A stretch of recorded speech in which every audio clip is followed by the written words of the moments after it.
Assalamualaikum warahmatullahi wabarakatuh. A'udzubillahi minasyaitonirrajim. Bismillahirrahmanirrahim. Walillahil 'izzati wa lirrasuli wa lil mu'minin wa bihi nasta'in 'ala umuri dunya waddin. Wassalatu wassalamu ala asrafil anbiya'i wal mursalin wa ala alihi wa sahbihi ajma'in, amma ba'du. Fa ya ayyuhan nas ittaqullaha haqqa tuqatih wa la tamutunna illa antum muslimun. Rabbana zalamna anfusana illa taghfir lana wa tarhamna lanakunanna minal khasirin. Dengarin dirahmati Allah, alhamdulillah ahyana ba'da amatana. Segala wajib bagi Allah yang telah menghidupkan kembali dari kematian sementara yang di tidur malam. Pendengar yang dirahmati Allah, oleh karena setiap amal agama ada contohnya dari Rasulullah SAW dan dari para sahabat radhiyallahu, ini sangat penting. Jika suatu perbuatan melanggar sunnah, perbuatan itu akan memusnahkan kebaikan. Imam Ghazali rahmatullahi meriwayatkan bahwa Hasan Basri rahmatullahi berkata, telah sampai riwayat kepada kami bahwa syaitan berkata, aku telah membinasakan umat Muhammad dengan membiarkan mereka dalam perbuatan dosa. Tetapi mereka telah mematahkan tulang-tulangku dengan istighfar, maka aku membinasakan mereka dengan sesuatu yang tidak dianggap sebagai dosa. Aku jerumuskan mereka ke dalam perbuatan bid'ah yang tidak ada contoh daripada Nabi, sedangkan mereka menganggap bahwa mereka masih berjalan dalam jalur agama. Wahab bin Munabbih rahmatullahi berkata, takutlah kepada Allah SWT, kamu telah mengutuk syaitan di depan umum, tetapi kamu menuruti dan berkawan dengannya ketika seorang diri. Sebagian ahli sufi berkata, betapa anehnya. Meskipun mereka mengetahui dan mengakui bahwa Allah adalah pemberi karunia yang sebenarnya, mereka tetap mendurhakainya dan mentaati syaitan. Padahal mereka tahu bahwa syaitan itu pembuat tipu daya dan musuh terbesar mereka. Dari Mu'adz bin Jabal rahmatullahi, Rasulullah bersabda, tidaklah meninggal dunia seorang hamba yang mengucapkan asyhadu alla ilaha illallah wa anni Rasulullah dengan sepenuh keyakinan hati kecuali wajib baginya masuk surga.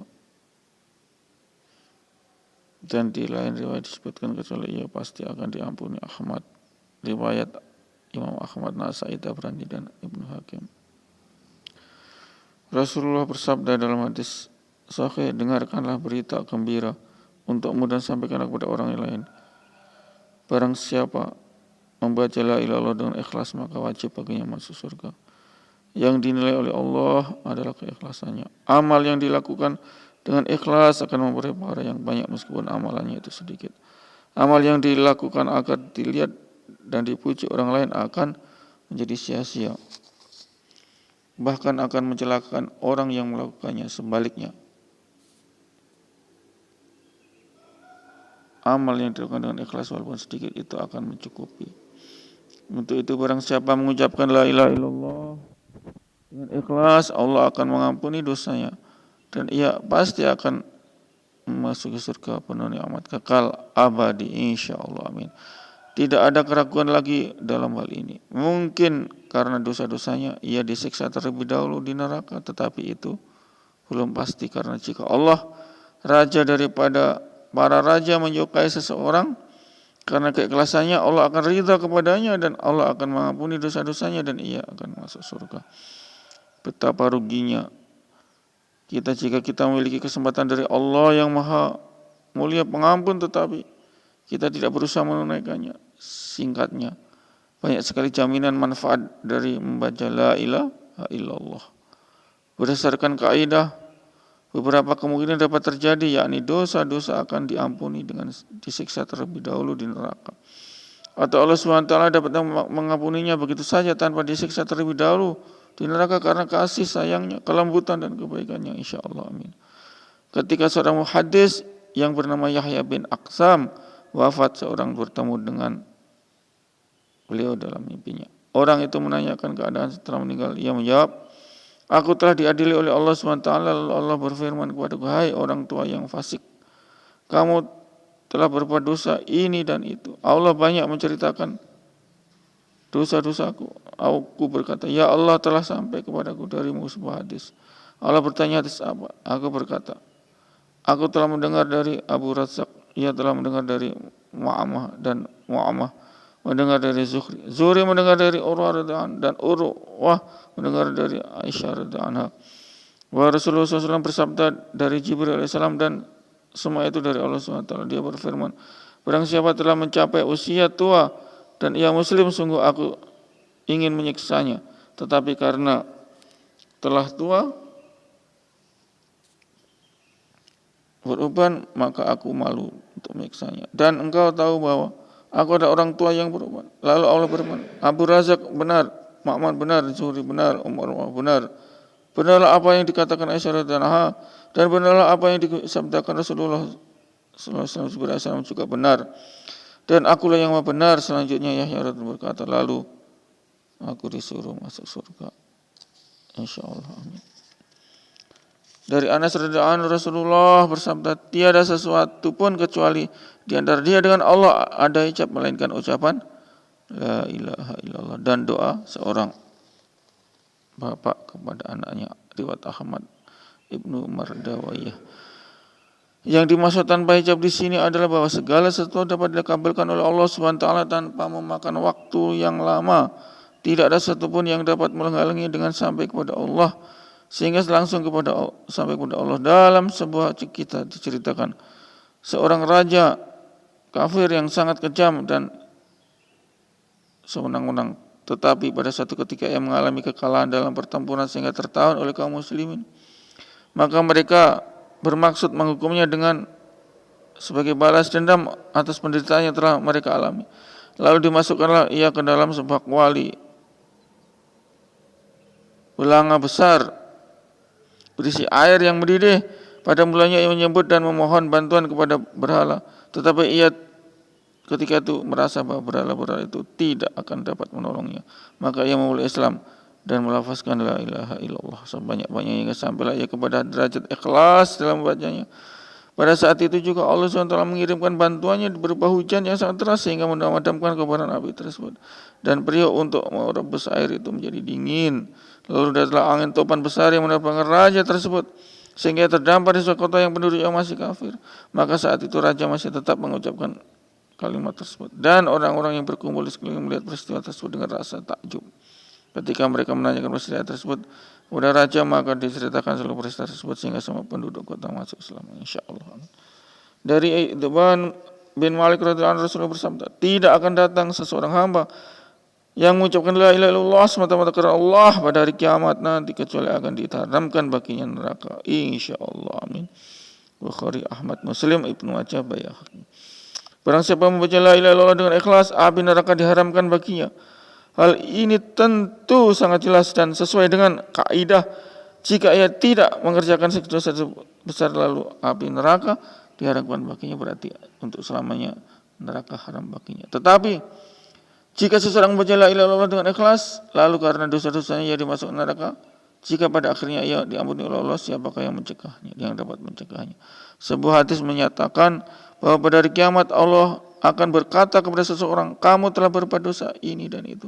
Setelah dikatakan dosa-dosanya, ia merasa dirinya pasti akan binasa karena dosa-dosanya itu. Tetapi Allah SWT berfirman, sebagaimana di dunia aku membebaskanmu, pada hari ini aku juga membebaskanmu, aku mengampuni dosa-dosamu. Banyak sekali hadis-hadis yang menyatakan seperti di atas, sehingga tidak heran jika ahli zikir akan diperlakukan seperti itu. Nama Allah penuh dengan keberkahan. Oleh karena itu bacalah sebanyak-banyaknya. Jangan bosan membacanya. Betapa beruntungnya orang-orang yang mengakhiri hidupnya dengan menyebut kalimat tul suci la ilaha illallah ini sehingga ia dapat mencapai derajat yang tinggi. Ini derajat masuk surga. Insyaallah. Amin. Pendengar yang dirahmati Allah. Sesungguhnya aku mengetahui sebuah kalimat yang tidak ada seorang hamba yang membacanya ketika menjelang mautnya kecuali Allah akan menghindarkannya dari segala penderitaan dan wajahnya akan menjadi bersinar serta ia akan melihat apa yang menggembirakan. Namun saya belum sempat menanya beliau tentang kalimat apakah sehingga wafatnya. Umar radhiyallahu berkata, sesungguhnya saya mengetahui kalimat itu. Ia menjawab, apa itu? Ia berkata, saya tidak mengetahui satu kalimat yang lebih agung daripada kalimat yang diperintahkan dengannya yaitu ya la ilaha illallah. Ia berkata, demi Allah itulah kalimatnya, demi Allah itulah kalimatnya. Kalimat thayyibah mengandung cahaya dan sebagai sumber kebahagiaan. Hal ini dapat dipahami dari hadis-hadis Nabi SAW. Dalam kitab Al-Munabbihat, Ibnu Hajar rahmatullah menceritakan dari Abu Bakar radhiyallahu anhu, kegelapan itu ada 5 dan cahayanya ada 5. 1. Cinta dunia adalah kegelapan dan cahayanya adalah takwa. Perbuatan dosa adalah kegelapan dan cahayanya adalah taubat. Tika kubur adalah kegelapan dan cahayanya adalah la ilaha illallah. Akhirat adalah kegelapan dan cahayanya adalah amal soleh. Sirat adalah kegelapan dan cahayanya ialah yakin kepada Allah. Rabi'atul Ad-Dawiyah dalam sebuah waliullah, ada seorang waliullah yang termasyhur. Ia terkenal tidak pernah tidur malam karena sibuk beribadah kepada Allah SWT. Pada suatu ketika ia tertidur pada saat sedang sibuk beribadah kepada Allah. Ketika ia terbangun, bulan hampir terbenam, sehingga ia sangat menyesal dan mencela dirinya. Sampai kapan aku akan tidur terus padahal sudah dekat kuburku, dan akankah kamu tidur terus sampai titip sangkakala? Menjelang ajalnya ia berpesan kepada pelayannya agar mengkafaninya dengan pakaian yang selalu dipakainya untuk salat tahajud. Ia berpesan, jangan sampai orang lain tahu tentang kematianku, maka dilaksanakanlah wasiat itu.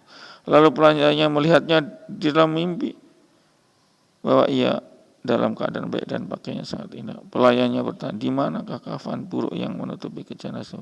Jawabannya, semua telah dikembalikan bersama amal perbuatanku. Pelayan berkata, nasihatilah aku. Ia berkata, bersikirlah kepada Allah sebanyak-banyak, kamu akan merasa kagum di kuburmu nanti, insyaallah. Amin.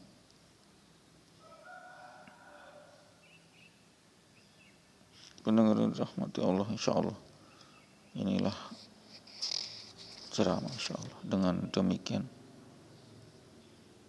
kita bisa dimasukkan surga yang penuh nikmat, yang di dalamnya terdapat berbagai kenikmatan.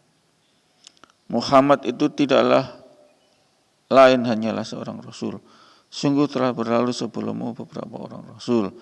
Apakah jika dia wafat atau dibunuh, kamu berbalik ke belakang murtad? Barang siapa yang berbalik ke belakang, maka ia tidak dapat mendatangkan mudarat kecuali Allah sedikit pun. Ali Imran 144. Berdasarkan kisah tentang paman Nabi SAW, Abu Thalib sangat masyhur dalam kitab tafsir dan sejarah karena Abu Thalib banyak membantu Nabi SAW dan kaum muslimin pada saat menjelang wafatnya. Nabi SAW wujudnya, paman ucapkan la ilaha illallah agar saya dapat mensyafaatimu pada hari kiamat dan menjadi saksi atas keselamatanmu. Jawabannya, aku khawatir terhadap ejekan kaumku kalau mereka akan berkata karena takut mati ia menerima agama keponakannya. Jika bukan karena itu, sekarang juga aku akan membaca kalimat itu untuk menunjukkan matamu. Lalu Nabi SAW kembali dengan perasaan sedih dan kecewa, kemudian turunlah ayat, sesungguhnya kamu tidak akan dapat memberi petunjuk pada orang-orang yang kamu kasih. Qasas 56. Berdasarkan kisah ini jelaslah bahwa orang-orang yang berdosa dan mengingkari Allah dan Rasul lalu mengabawa dengan meminta doa dari alim ulama, dosanya akan dibebaskan. Ini adalah pemahaman yang keliru. Benar bahwa orang yang mengatur perbuatannya adalah Allah dan segala akan dikembalikan kepadanya. Tetapi sangat penting bagi kita untuk mempererat hubungan dengan Allah SWT agar doa-doa para masyayikh dan hubungan kita dengan mereka dapat terbantu. Mendengar rahmati Allah, sehingganya kita bisa mengikuti ajak-ajakan Rasulullah. Dari Umar radhiyallahu anhu, Rasul bersabda, ketika Adam alaihissalam telah berbuat suatu dosa, maka ketika ia mengadahkan kepalanya ke langit, ia berkata, saya memohon kepadamu melalui kebenaran Muhammad, ampunilah diriku. Maka Allah mewahyukan kepadanya, siapakah Muhammad? Adam alaihissalam menjawab, Maha berkah namamu. Ketika engkau ciptakan aku mengadakan kepalaku ke arasmu, dan ternyata terus di dalamnya la ilaha illallah Muhammadur Rasulullah. Maka saya mengetahui bahwa Muhammad itu seseorang yang derajatnya tiada seseorang pun yang sederajat dengannya, sehingga engkau letakkan namanya berdampingan dengan namamu. Lalu Allah menurunkan wahyu kepadanya, wahai Adam, sesungguhnya ia adalah nabi yang terakhir dari anak keturunanmu. Seandainya tidak karena ia, maka aku tidak menciptakan dirimu.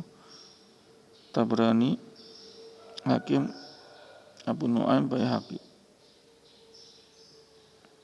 Pendengar rahmati Allah.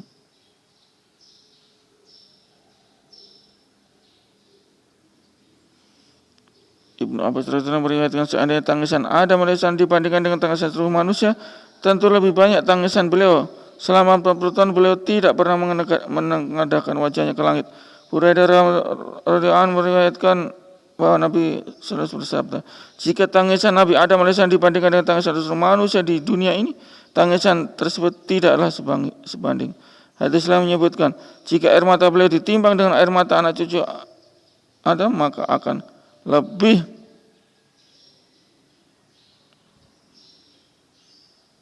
berat air mata yang keluar dari mata Nabi Adam alaihissalam. Dan dengan demikian tergambar jelaslah dalam pikiran kita bagaimana keadaan beliau demi untuk mendapatkan ridha Allah. Dalam ayat disebutkan beribu-ribu perbuatan kata membasahimu. Jawabku hanyalah dengan berdiam diri. Jadi perbedaan mengenai riwayat ini tidak perlu diperdebatkan. Dalam hadis tersebut disebut tentang wasilah. Riwayat lain menyebut di aras tertulis la ilaha illallah Muhammadur Rasulullah. Dalam riwayat yang lain juga dinyatakan tentang sabda Nabi SAW, ketika aku masuk surga, aku lihat di antara dua pintunya tertulis 3 kalimat yang terbuat dari emas. Barisan pertama tertulis la ilaha illallah Muhammadur Rasulullah. Barisan kedua ma qaddamna wajadna wa ma qalna rabbihna wa ma khalafna khasirna. Apa yang telah kami kirim sedekah kami dapatkan, dan apa yang telah kami makan itulah keuntungan kami, dan apa yang kami tinggalkan itulah kerugian kami. Baris ketiga tertulis ummatum mudnibatu wa rabbun ghafur. Umat pendosa ada dan Tuhan pengampun. Seorang waliullah berkata, saya berjalan di India. Di sana saya jumpai sebuah pohon yang baunya seperti buah pala.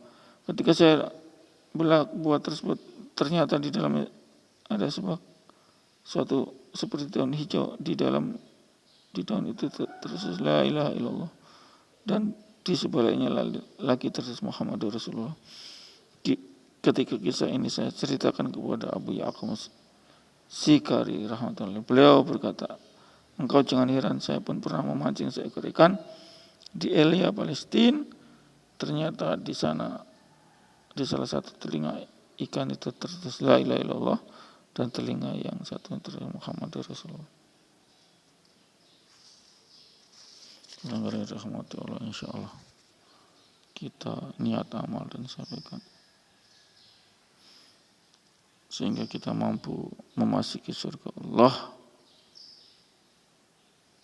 dengan penuh nikmat. Kita tidak tertolak lagi ke surga karena kita senantiasa mengucapkan la ilaha illallah. Itulah pendengar rahmati Allah. Sehingga kita dari hari ke hari kita melafazkan zikrullah la ilaha illallah. Tanpa itu tidak bisa masuk surga. Karena surga kuncinya adalah la ilaha illallah. Qul wallahu ahad. Surga adalah kuncinya qul wallahu ahad. Surga adalah kuncinya qul wallahu ahad. Dari Tamim dari Rasulullah SAW bersabda, barang siapa mengucapkan la ilaha illallah wahidan ahadan somadan lam takhid sahibatan waladan walam yakun lahu kufuwan ahad. 10 kali akan tertulis baginya 40.000 kebaikan riwayat Ahmad, insyaallah. Keutamaan membaca kalimat di atas telah banyak dinyatakan dalam kitab hadis. Demikian pula tentang keutamaan berzikir dengan kalimat thayyibah dengan jumlah tertentu. Sebuah hadis menyatakan, setelah salat wajib hendaklah kamu membaca la ilaha illallah wahdahu la syarikalah lahul mulku wa lahul hamdu yuhyi wa yumiitu wa ala kulli syai'in qadir. Pahalanya adalah seperti membebaskan seorang hamba saya. Dari Abdullah bin Abi Auf radhiyallahu anhu, Rasulullah bersabda, barang siapa membaca la ilaha illallah wahdahu la syarikalah ahadan somadan lam yalid wa lam yulad wa lam yakul lahu kufuwan ahad, maka Allah menulis baginya 2 juta kebaikan riwayat Tabrani, insyaallah. Amin. Demikian pendengar rahmat Allah mengenai fadilah kalimat thayyibah la ilaha illallah,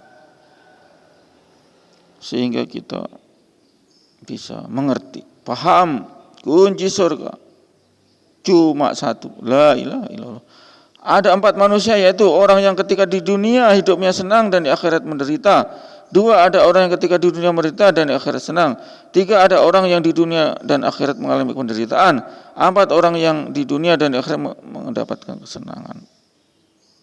Seseorang menjumpai Abu Hurairah radhiyallahu anhu berkata, saya mendengar engkau berkata bahwa ada sebagian amal kebaikan yang pahalanya dilipatkan dengan 1 juta kali. Saat Abu Hurairah, apakah yang engkau herankan? Demi Allah, demikianlah yang saya dengar. Rasulullah SAW bersabda, ada sebagian pahala yang akan dilipat gandakan menjadi 2 juta kali. Jika Allah SWT sendiri berfirman, Allah akan melipatkan pahala yang besar dan memberi pahala pada sisinya, maka siapakah yang akan mampu menghitungnya? Imam Ghazali rahmatullahi berkata, pahala itu akan besar jika ketika melafazkan disertai dengan merenungkan maknanya. Inilah sifat khusus keagungan Allah. Dari Umar bin Khattab radhiyallahu anhu, Nabi bersabda, sallallahu alaihi wasallam bersabda, tidaklah seseorang dari kalian yang berwudu dengan sempurna berdoa asyhadu alla ilaha illallah wahdahu la syarikalah wa asyhadu anna Muhammadan abduhu wa rasuluh, kecuali akan dibukakan baginya 8 pintu surga. Subhanallah. Dan terserah kepadanya dari pintu mana ia akan memasuki. Riwayat Muslim, Abu Dawud, Ibnu Majah. Dalam memasuki surga dari 1 pintu saja sesungguhnya sudah mencukupi. Disebutkannya 8 pintu di sini ada sebagai penghormatan. Sebuah hadis menyatakan barang siapa mati dalam keadaan tidak menyekutukan Allah dengan selain Allah dan tidak pernah melumpahkan darah yang tidak halal membunuh, maka boleh masuk surga dari pintu surga mana saja ia suka.